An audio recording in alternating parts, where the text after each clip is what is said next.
I'm hoping that China will recognize that and realize that something very similar, maybe even more robust would happen if they were to conduct some kind of unprovoked attack on one of their neighbors. So that's the first thing.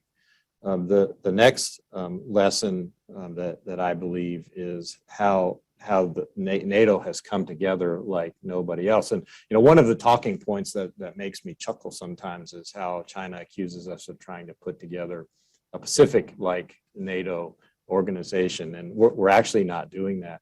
But some kind of unprovoked attack inside of the Indo-Pacific region, certainly would provide some kind of solidarity for the nations of the Pacific to come together and oppose something like that. So another lesson that organizations, whether they're very prescriptive like NATO, or even ad hoc kind of organizations that come together for the purpose of current events, either one of those, I'm hopeful that the Chinese will pay attention to. The other aspect is how difficult it is to do what the Russians are trying to do, and we're seeing militarily, what roadblocks and hurdles they've had to overcome and haven't been as successful as we anticipated.